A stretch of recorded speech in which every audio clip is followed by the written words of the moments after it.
to share information and hear your ideas. So again, as a framework, we'll just share the broad guidance that APPIC provided a little bit earlier on, which has been sent out through our email groups and should be also on our website. And so even in a pandemic, as we're planning for orientation and onboarding and starting the next training year, so 2020, 2021, we recommend, of course, keeping the focus on competency acquisition. So how can you best prepare, even in this context, your incoming trainees to meet the overall goals of your program and the competencies that are required to meet those goals? Also, very important to think about your contingency plan. So have sort of the ideal plan A, and then the backup plan B if that doesn't work, and then a plan C. So what have we already learned about implementing contingency plans in this current context, and how can we capitalize on that and be prepared as the pandemic continues and perhaps worsens? I think another really important lesson that we've all been learning is the importance of communication. And so we highlighted that in our guidance as well. It's so important to communicate frequently with all stakeholders. So your internal stakeholders within your program, as well as the external stakeholders. So before your incoming trainees are arriving, communicating with them, communicating more than perhaps we normally would with DCTs, and communicating with APPIC and APA if you're finding, or CPA too, right? If you're finding you need to make adjustments and you want consultation about that. So again, that ongoing communication, and then looping back to communicate again. One time probably isn't enough. And then, of course, one thing that we're very mindful of is the importance of our training agreements. So honoring our training agreements and keeping in place the positions that we put forth in the match, making sure we honor those matched interns and provide them the internship that we promised when we went into that binding agreement. And the same would be true for fellows and residents in postdoctoral programs, except in extreme cases. And we know certainly some institutions are literally closing down because of financial implications of COVID, and so that might be an extreme example. But if you find yourself in a position where something like that is happening and you cannot honor your training agreement, our first piece of advice would be to reach out to APPIC early on. Going back to that earlier point about communication, reach out to us, reach out to accrediting bodies to sort out what can be done. Then the next piece of guidance that we had is being flexible. So we are all being called to be flexible, adaptable, and creative as we endeavor to meet those competency goals, to maintain and honor our training agreements in really unusual times. And along those lines, thinking about what resources are necessary. So if we're flexible and we have to change start dates to allow some folks to start late because of quarantine, for example, that may require that there's an overlap between a subset of a class or two full classes of interns or postdocs, as an example. And then what does that mean in terms of your resources? How do you provide the proper resources, whether it's technology resources, supervision resources, space, physical distancing in mind with that as well. So thinking about what are the resources that we need, thinking about that ahead, thinking about what's needed for those contingency plans, and making sure to fold in higher ups in our institution so that we can be supported in having those resources. So in a really quick, brief summary, those are the highlights of the guidance that we sent out, and more details are in the document, which is on our website. And I will turn it over for discussion about how people will enact these pieces of guidance at your own sites. So next slide. So the first question that we wanted people to reflect on is the impact that the pandemic, as we currently know it, and thinking about the impact of this pandemic on your particular program's proposed new trainee orientation. I've just started to work on orientation materials, and in-person orientation usually takes 2 weeks, and clearly that is not happening. So we would love to hear from you about the changes that you anticipate having to make. And we'll spend about 10 minutes on each question.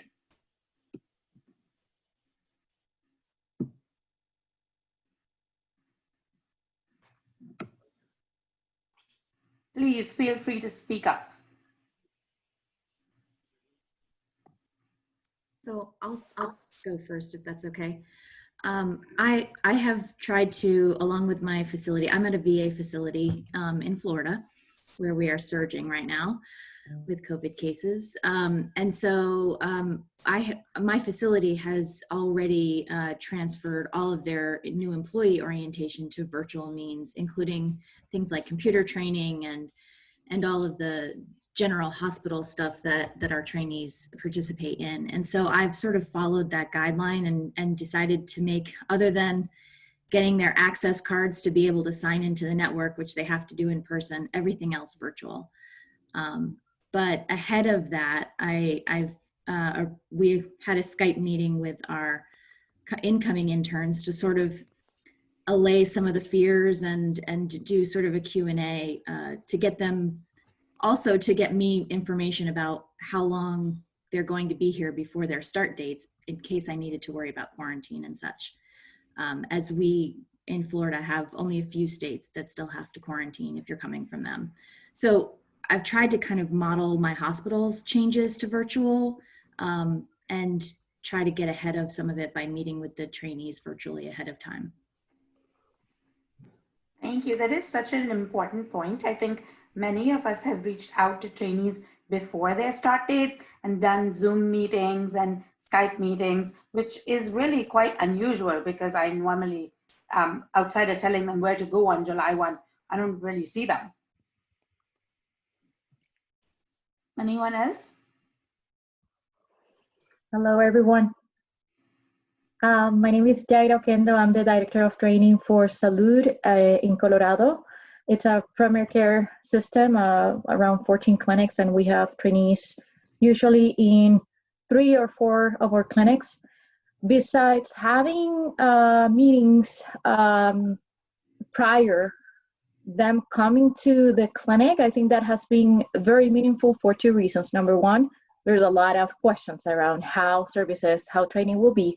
And the second thing is that they're moving from, in our case, from other countries or other states.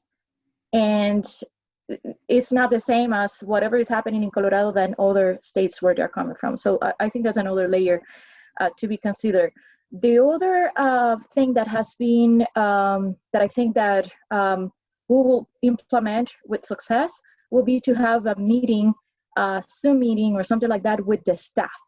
We rely a lot on teamwork in a primary care clinic in an integrated setting. So having other ways to meet the people in the clinic will enhance that collaboration between them. So we created, or I'm working on creating videos from different staff that are not going to be able to be in those meetings, but are key on working with new psychology trainees. So I don't know, I think that the idea is pretty much to be creative and working in places that you rely a lot on the teams, how you can create those relationships, even though that they are not seeing each other face to face. You don't know when they're going to be able to meet in person. We are loving your questions and some of the comments in the chat, because we have organized questions to address all of these. How do you create a cohort? How do you assess their baseline competencies if you're not meeting them in person? So I'm so glad we're all on the same page. Thank you for that.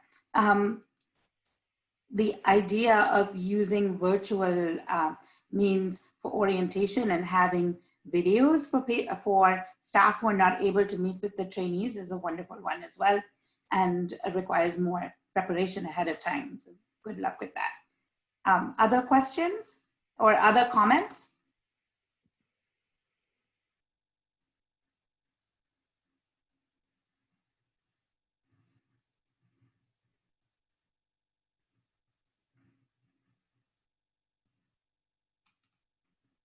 I'm also planning to not schedule full days on Zoom the first couple weeks, just being mindful of Zoom full fatigue and the impact on interns as they adjust to a new site regardless. So I'm trying to space out the orientation as much as we can a little bit more. We're going to do an extra didactic just on that issue of managing Zoom fatigue and taking care of yourself. We usually have an early didactic called Adjusting to Internship. but we're going to add the Zoom one as well to our orientation.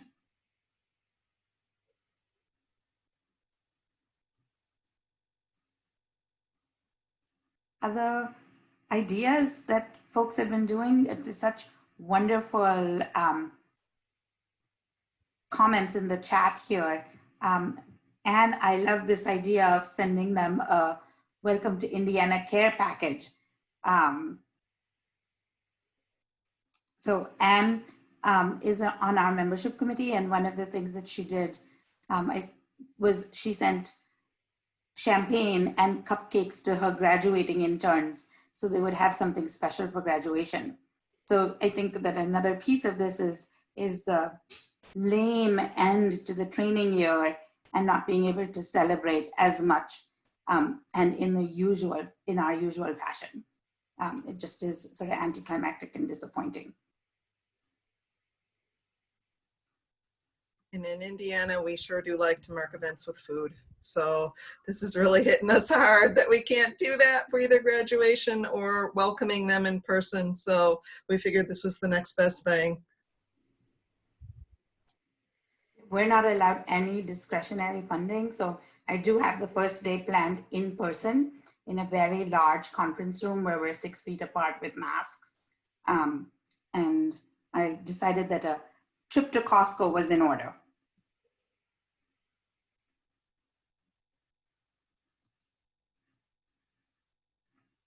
In my program, we, similar to someone else who said they had a Skype meeting already, we had a Zoom bingo with all of the faculty and the interns yesterday. So everybody logged in and we welcomed the interns, talked a little bit about ourselves, and then shared something not related to the training program, because lunch is usually where they get to see everyone, and those are not options this year.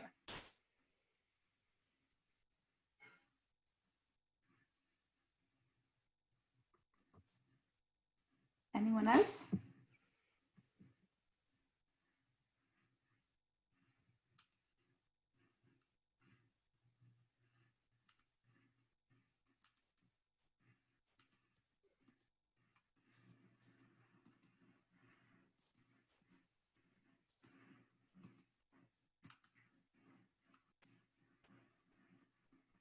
Coordinated lunch hours during Zoom. I really like that idea, which also goes to the question we have coming up, which is how do you help them develop a sense of getting to know each other and to form a cohort when they're not together. I like this idea of lots of time with each other where the training director isn't necessarily present.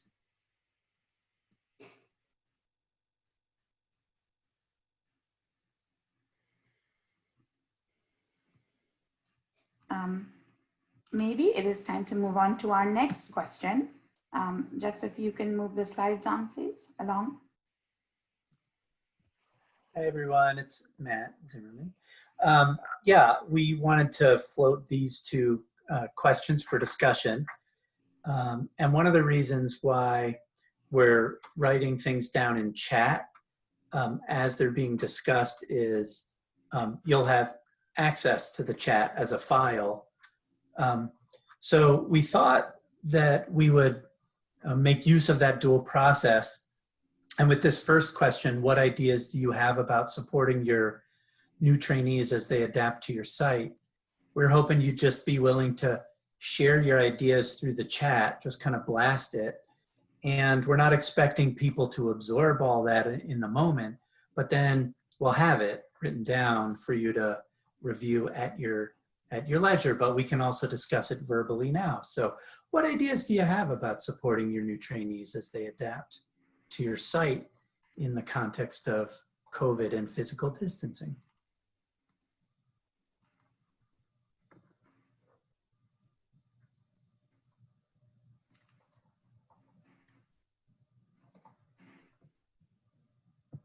Matt, I love that you said physical distancing and not social distancing.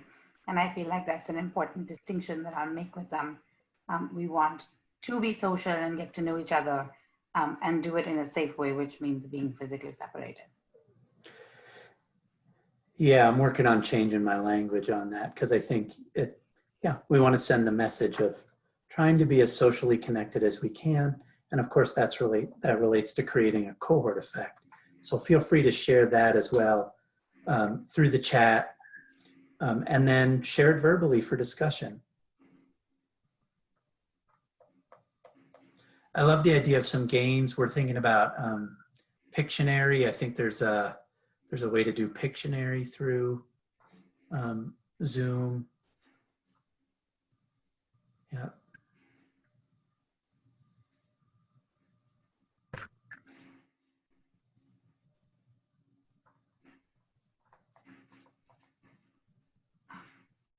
Some of these ideas are so wonderful. We will send out a chat as we when we finish the call, and it will also be recorded. That way you can kind of pick through it and take the best of what you like and what works well for your site. Would people be willing to share ideas for games? Sure. Feel free to share your game ideas on the chat as well. There was in the chat some comments about having virtual Zoom meetings without faculty to support the trainees, and also virtual office hours. So there's always drop-in virtual office hours. I just wanted to get that in the conversation since it was only in the chat. And I think Anne had mentioned in our prep meeting, which I'm going to steal, Anne, is sort of open hours where you sort of just have the Zoom room open for a period of time, and people can kind of come and go as they like. And you as the training director would be available, sort of working, but having that off to the side.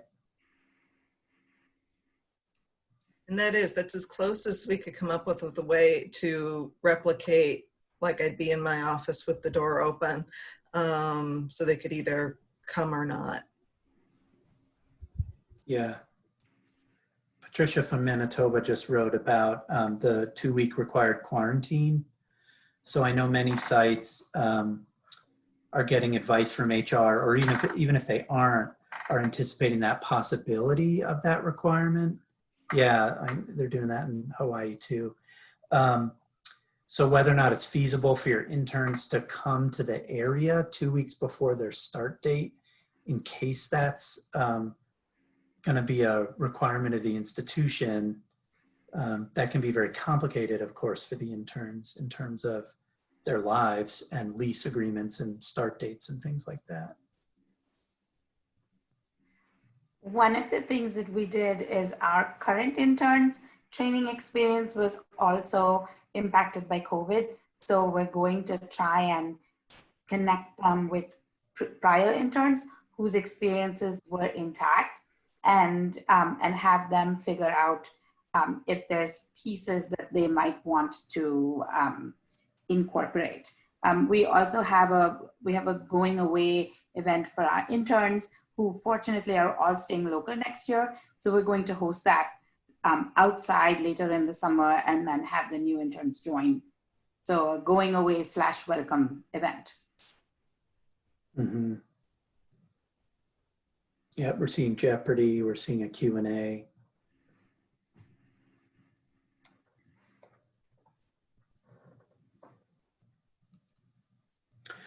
Yeah, this is a really good point, Allison, about the opportunities that we have as a result of things being virtual. Like we're having, I think we had 22 of our 24 former interns are doing little 15-second clips, and we're going to smoosh them all together as sort of like a welcome, and here's what we're doing in our lives now, which obviously wouldn't be possible in an in-person setting. So other ideas about maximizing the virtual platform, or other ideas about promoting cohort?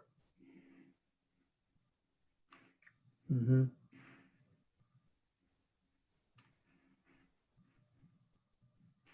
It seems like thinking about the lemons to lemonade metaphor here.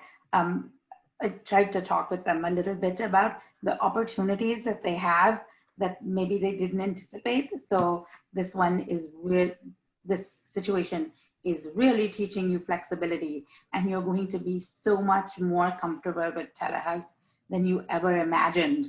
And we're going to do what we can to support the development of those, not necessarily in our training manual, learning opportunities. That's such a good point. It really does seem like necessity is the mother of invention, and just having the time and being required to step back and think about these things. I've heard so many people say they're going to keep a lot of these things when we go back to whatever the new normal will be.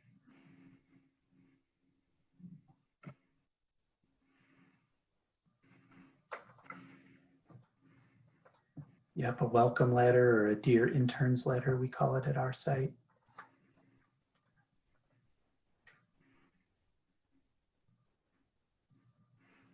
These are wonderful ideas.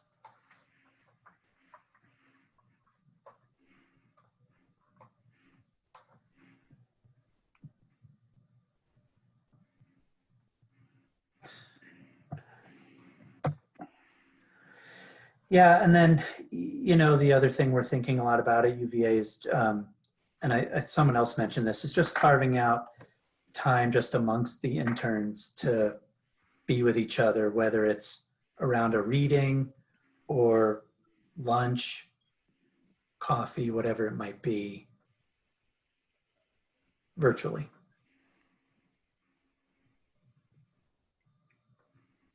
We had, our interns had some questions about coming in and having to get health testing if they weren't going to be on site, and just the risk of infection. So one of the things I started to do was to send them information from the institution that is pushed out every day about the precautions that we take in the hospital, about the numbers of COVID patients, and about the availability of testing, to let them know that screening and distancing and masking and other PPE procedures are all in place. And after I sent the first one, they wrote back and they said, oh, we feel more safe coming to work rather than going to, compared to the grocery store.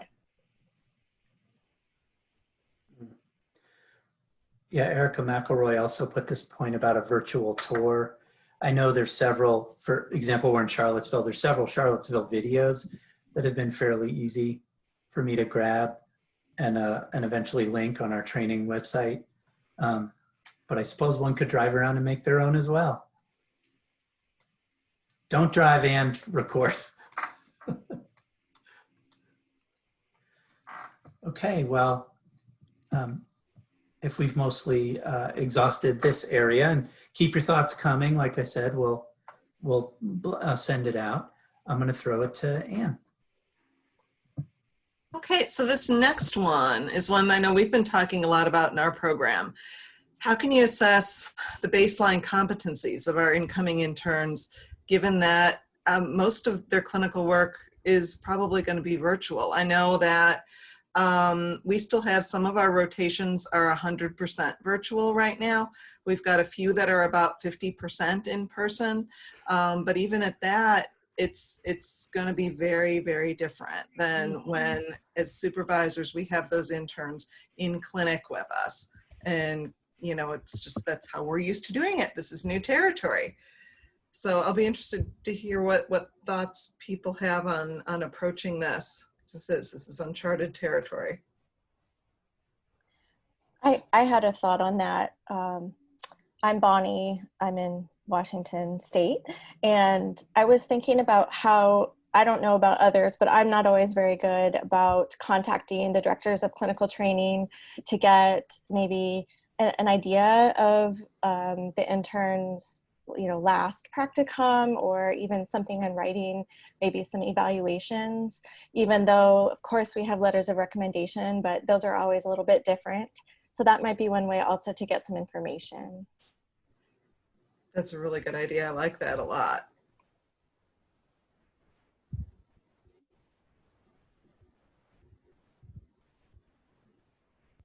Someone raised the challenge on recording Zoom sessions and how that's hard. And at the beginning of the year, we always have so many issues with access and where they can save things. And I'm anticipating that those issues will be worse this year.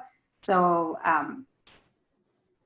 we hear you that direct observation is quite a challenge, and we might need to figure out ways for supervisors to drop in on early sessions.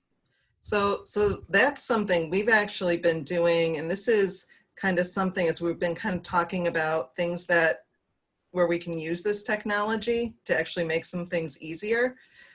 The direct observation piece has actually gotten a little easier with Zoom. We kind of think, because you can just, like I sit here, I've got my codes over here for each of my interns' Zoom meetings for their clinics, and I can just pop around by just entering the different code. So that's one thing, and I'm seeing others commenting along the same thing. Supervisors joining the virtual sessions. I'm seeing a lot of comments about doing some intake role plays during orientation. Staff members are playing clients. We do something similar, and at our site where we do see one, share one, do one model, and it's really easy to do it virtually, and we try to make it so it's not burdensome on the supervisor. So it's the supervisor's normal workload. So if it's intakes, for example, incoming trainees would see the supervisor virtually do an intake and then write it up, and then share one where they share it and write it up, and then do one where the supervisor is observing and write it up. So that's, you know, that kind of thing we do a lot. Yeah. We do a very detailed self-assessment at the beginning of the program that we use to help the trainees generate their learning goals for the year. And I think that this year we will be more mindful in addressing how the things that you do well might be impacted by Zoom, what might be some additional growth that you might need to demonstrate in other areas. In order to get to where you want to be at the end of internship. So I think we're going to have, with everything, sort of here's how it would normally be, and now with COVID and virtual care, what does that look like?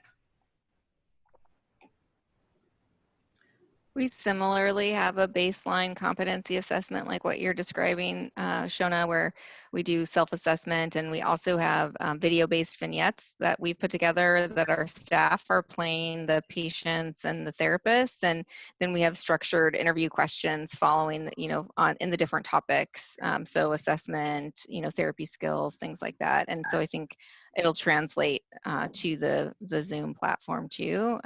So we're glad that we already had that, and it's something that will translate to the modality. I know one thing that we've done too is for a lot of us to make it easier to do once our interns are actually seeing live, they're really in clinic, that we've all made their schedules even lighter than usual for the first weeks as we're slowly ramping them up, to allow us as supervisors to be more available even than we would during a typical ramp up. Just so that for their comfort and for our comfort as supervisors too, honestly.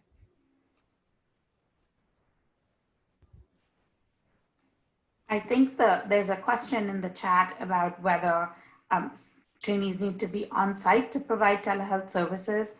And we know that this is something that at APPIC we addressed for many months when the pandemic first rolled out. And I believe that this will perhaps change as we progress through the summer. So at my site, for example, we're being asked to come back July 6th and to still do telehealth, but to do it from our offices instead of from home. And I imagine that this will be different for different programs and different states. Yeah, in Indiana, we're being asked to still largely work remotely. So for us, our interns are likely going to be doing a lot of telehealth from home. Part of the issue is not just the physical distancing, making sure that we don't have too many people in the office, but also honestly the Wi-Fi. That if we get like 50 people all on that Wi-Fi streaming Zoom all at once, it's not going to support it. It's interesting. So Wi-Fi at the institution, you're saying, is more, will be strained if everyone is at work. Wow.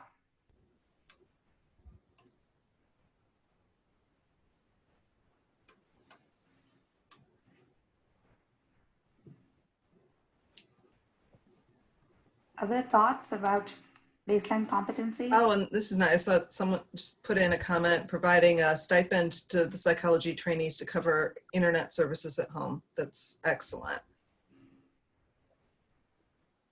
I will quickly add that, you're saving money in some aspects. So getting that money to support them in getting internet access, which is not something that they do, or they think about having internet, but now it's more important. And not only for internet, but for example, do they need headphones to work at home better? And, or psych interns and postdocs, they may need that help, support from us.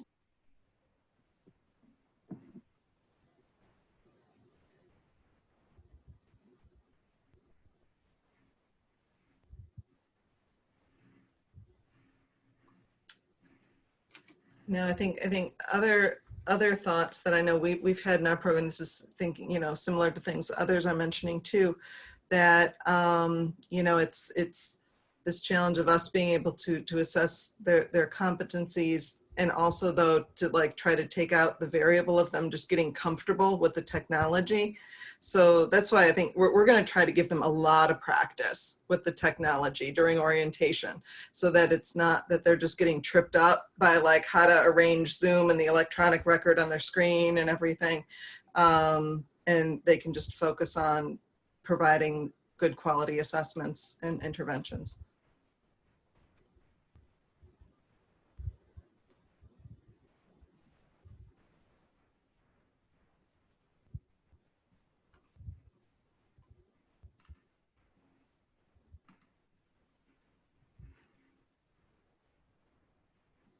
Someone posted a comment about the digital divide.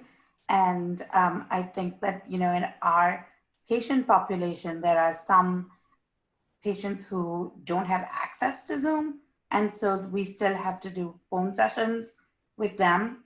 So I think preparing the trainees to be used to different modalities and to be able to be flexible with different types of patients.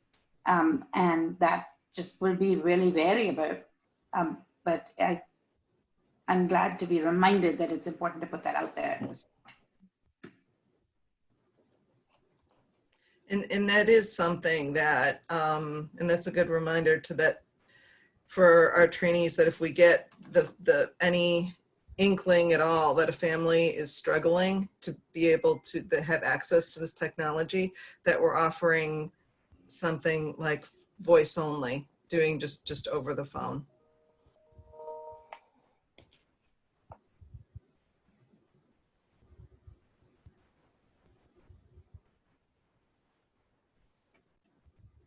Okay.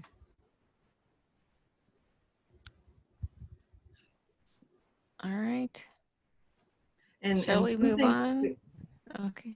I'll just seeing the comment about three-way phone calls. One thing that if like to not identify the phone number, either the *67, or if anyone isn't up on the Doximity dialer, they're letting non-physicians access that now.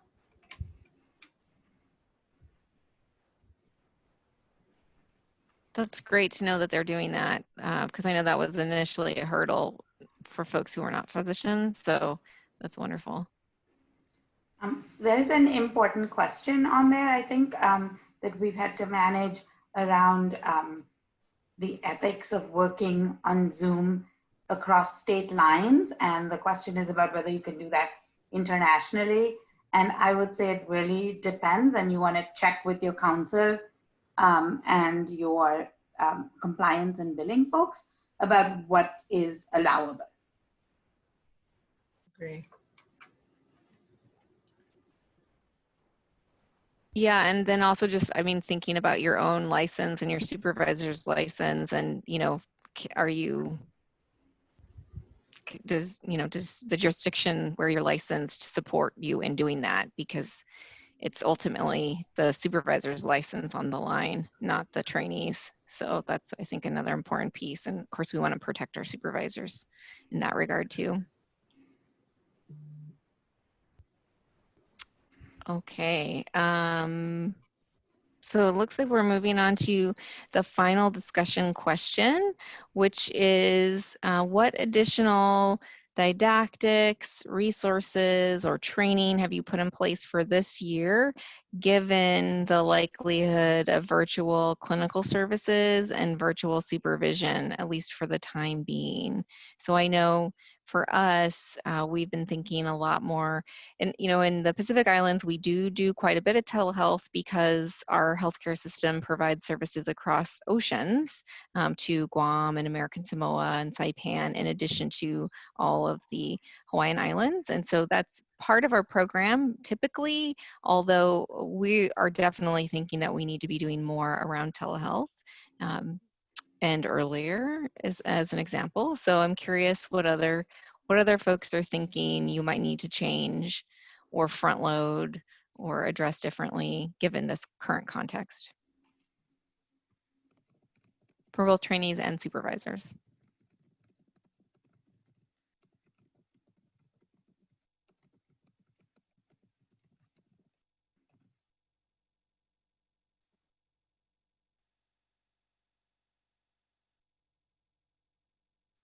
So I'm seeing some chat activity that other people feel that telehealth is going to be important for supervisors and for trainees.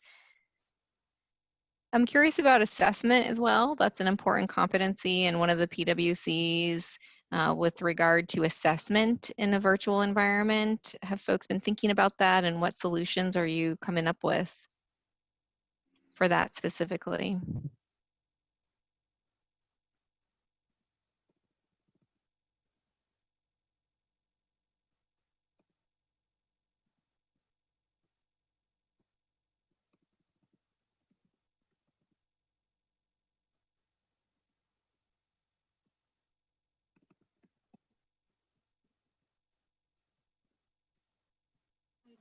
Rebecca Tompkins. I'm a training director in a university counseling center, and we do provide psychoeducational assessments, primarily ADHD and LD assessments. And the biggest problem is how to do IQ testing. I mean, we can't do block design virtually.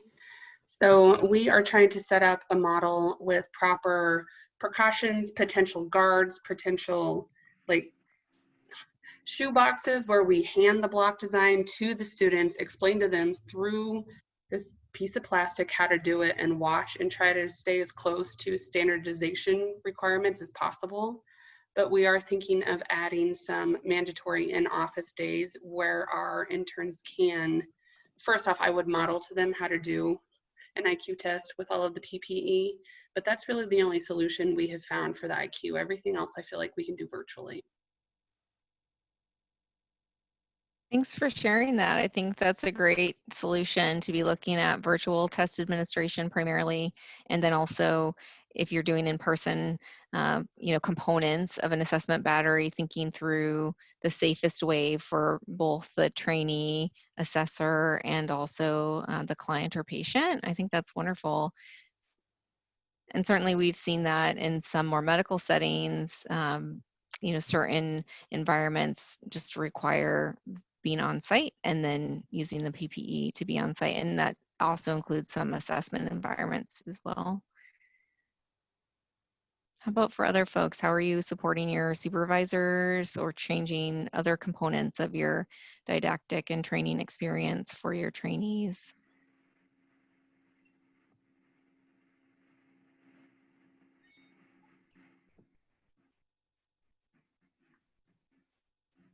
Regarding assessment for our site, we're thinking of doing a supervisor training day with CE around, in part, one of the topics will be virtual assessment, psychological assessment. So that's one example.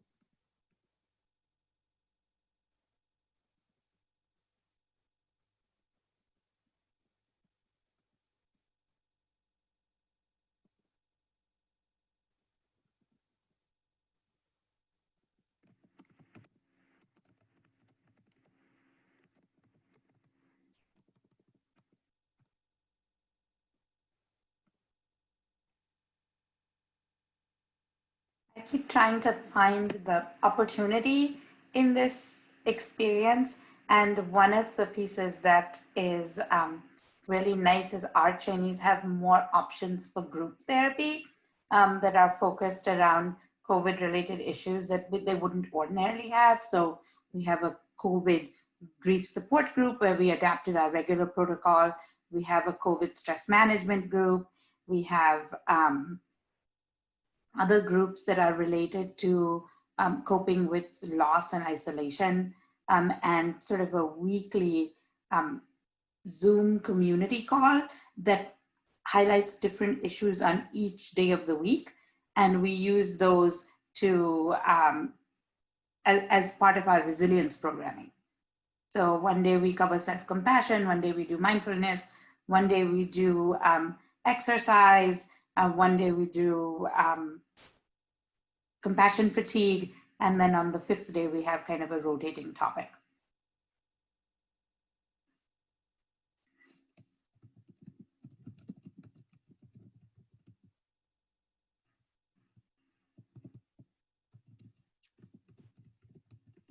Other things folks are doing?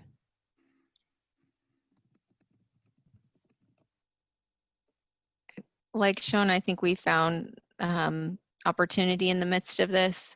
One thing that we've done for our supervisors and our entire psychology community is secure CE for our diversity discussion every month, and then move the platform. So it had been primarily in person, and now we've moved the platform to virtual so that everybody can participate from whatever remote location they're at, and we can provide CE.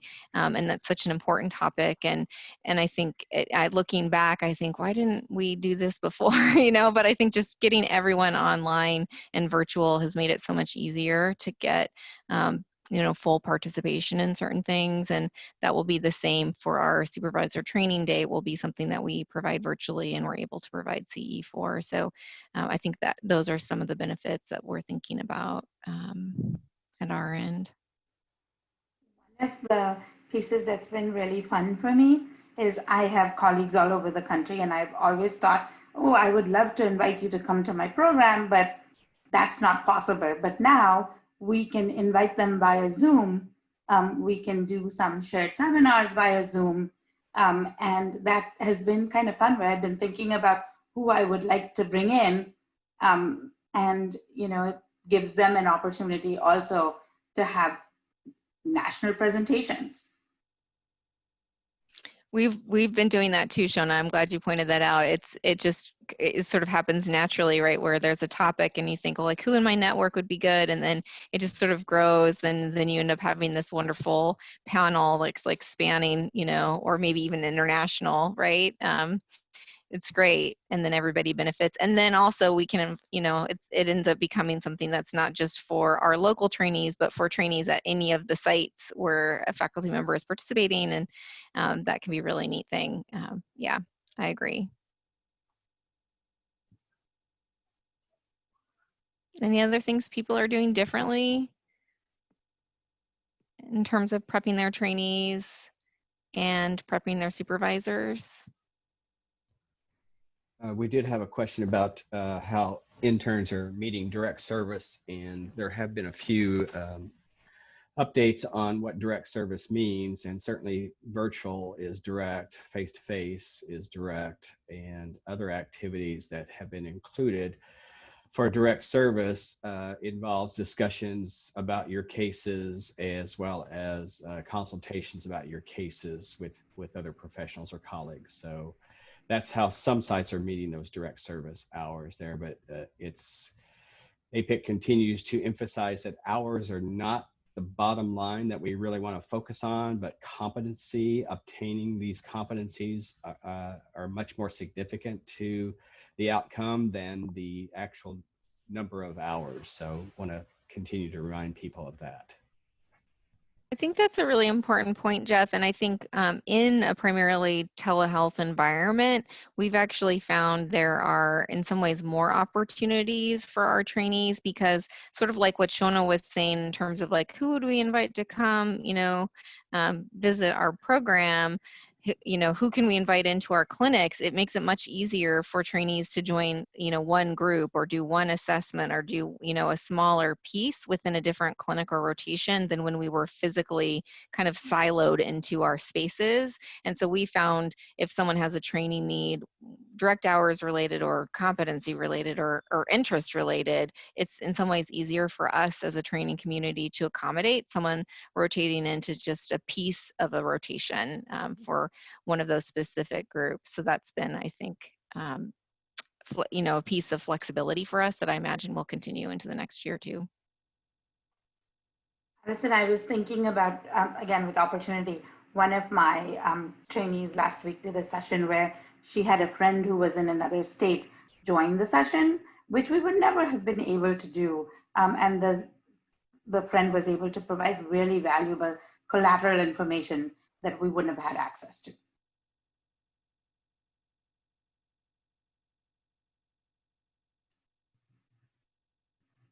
Anything else on changes?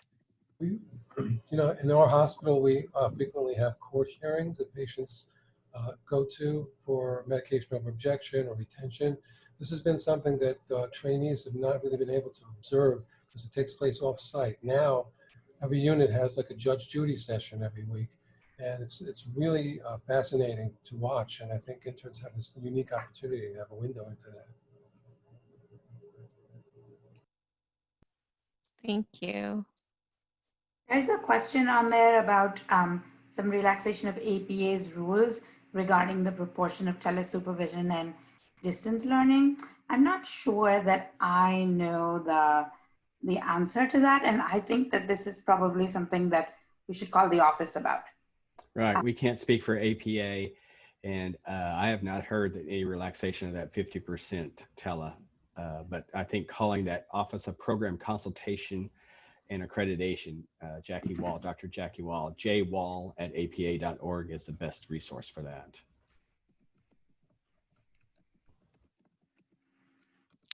Right.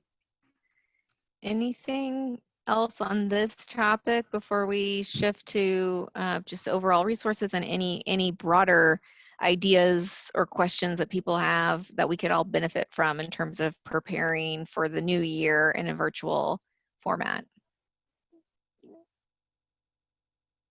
Anything else on this topic? Okay. Well, if we can move on to the next slide. We have some of the resources from APPIC, and then there's the links for APA and CPA for information about the pandemic specifically. So those are resources we can send. I think we'll post the slides, right, Jeff? Post the slides and the recording, and we'll send out the chat to everyone who was here today. Yes, and for you 100 lucky people here, apparently Zoom is locking our account these days, and we just purchased the add-on, so next meeting we'll be able to go up much higher on the meeting, but I swear we've done these meetings with more than 100 before, and for some reason got locked out today. We have, I know we have. So yeah. Anyway, for those lucky 100 of you that got to see this, we still will have a recording of this session. And if you hear from colleagues, I've tried to respond to most people. This recording will be available on the APPIC website under training resources for training directors. Jeff, can we go to the next slide real quick? Sure. So our purpose in offering these calls is to create more of a sense of community and to be able to turn to each other. And I don't know how many of you know that APPIC has a mentorship program that matches new training directors with more experienced TDs. And before I was involved with APPIC, this was one of the first steps that I took to just figure out how to do my job better, and was so grateful for the mentors that I was assigned. So we would love to have more mentors, and we're working actively to expand the program. If you are interested and able to be a mentor, please send me an email. It's a minimal time commitment, probably like an hour meeting once every 2 or 3 months. because people are in different stages of what, in terms of what they need. And if you're interested in finding a mentor for yourself, there's a link on our website. The link is here. It'll be on the slides. And you can put in a request for one. And for those of you who already are mentors, thank you so much. We can't tell you how much we appreciate you. Next slide, Jeff, please. We're going to send you a post-call evaluation in Google Forms. For some of you at VA sites, I know you can't open Google Forms, so try opening the link on your phone. And it's a pretty short evaluation. You might need to turn your phone to a horizontal view. And we will use your feedback for future programming. On June 10th, we have a webinar with July 10th. coming up. I'm sorry, July 10th. Virtual recruitment and selection. We are hoping to do a part 2 to our social justice event from last week. We talked a lot about what was happening in our programs and emotions and ideas for how to move forward. And we'd like to focus more on that latter part next week. And then the APPIC is being transitioned to a new platform this year. It's going to be very user-friendly, and I don't know if you want to say anything about that, Jeff, but we will have many webinars in the summer about the new APPIC for training directors, for DCTs, and for applicants. There will be, and there's some exciting things happening both for training directors and for applicants. Applicants won't have any trouble adapting to this this new function here, but there are many more functions that are available to training directors that you may have wanted in the past that you now have access to, or may not even know that they existed. But we're going to do these seminars, these webinars. They're preparing the videos now, and so we're hoping to have those up around July. I think the launch is not still scheduled for July 17th or so, and it's looking good. It's we just got off a phone consult with them today, so everything is moving forward. We're excited about it. Thank you, Jeff. And we're going to also offer more unstructured calls for people to pop in, sort of like board member office hours, so people can participate in smaller groups. We recognize that these 100 participant community calls don't make for easy conversation. But thank you so much for joining us. We're glad that you were able to get in, and we look forward to seeing you again. Thanks, everyone. It was Bye, awesome everyone. to Thank hear you your so ideas. much. Yeah. Happy Juneteenth, everyone. Celebrate. Yes. Yes.